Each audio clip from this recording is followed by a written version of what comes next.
Hey, it's Dr. Michael. I've been asked to do the brief demo that I do for all my patients. I like to explain the dangers of soda if you're in a healing crisis and compare it to some other waters and just show exactly what it does. I also want to show some of the dangers that are associated with tap water. So for instance, we're going to take tap water and we're going to fill these two things here real quick. You can see they come out of the same jug. Now what you'll see is that it is loaded with the chlorine drops. These are just the straight chlorine drops from an Magic. You know, people are like, oh, I used too many drops. You know, it makes it brighter. It shows up. Let me get you to stick 3 fingers right in there all the way to the bottom. There you go. We'll take a couple minutes here.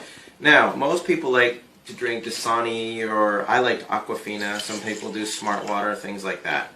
So I was just going to do a quick comparison of these two.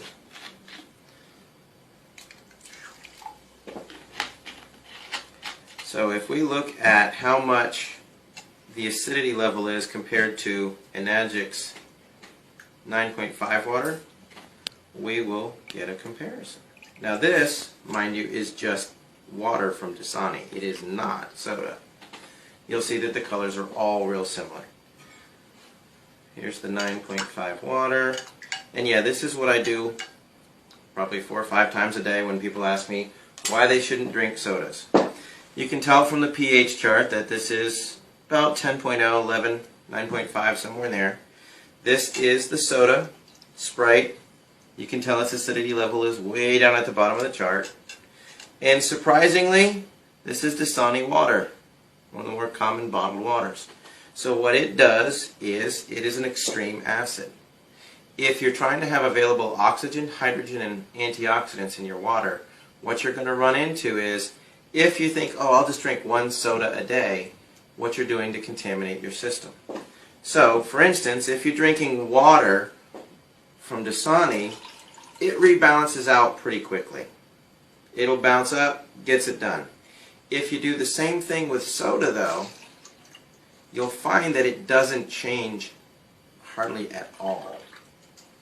In fact, with this 32-ounce glass of water, it only takes a capful to start destroying that water and turning the whole thing acidic. You can tell that it does it pretty quickly. If you ended up going, hey, I just wanted a gulp, wash it down, you'll find that it gets dangerous in a hurry. So you've gone from purple to blue to green to light green to yellow pretty quickly.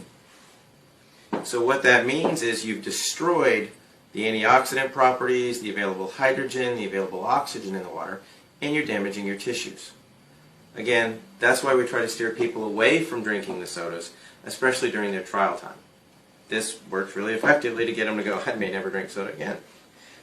This now is the chlorine water. The reason that we do this demo is because people don't think that what they put on their skin matters.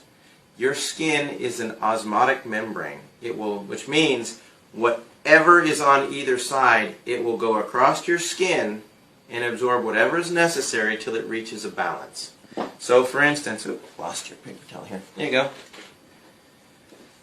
And as you saw, I just dumped it from the same thing. We can just keep adding drops. What has happened is the chlorine that was in the water is now in her hand. The skin has literally absorbed it, and you can see the color differential. It's night and day. But that's what I do, that's how I do it.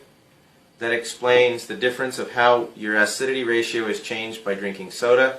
Most people go, well, I'm not going to drink enough of that water to change the acidity. You don't have to. If you add baking soda to this, it'll go right back to alkaline, which is the same as if your body pulls calcium bicarbonate out, and it'll pull that calcium from your bones, and you can get osteoporosis and things like that. So there you go. Again, it's Dr. Michael just trying to explain how acidity and chlorine affects the body.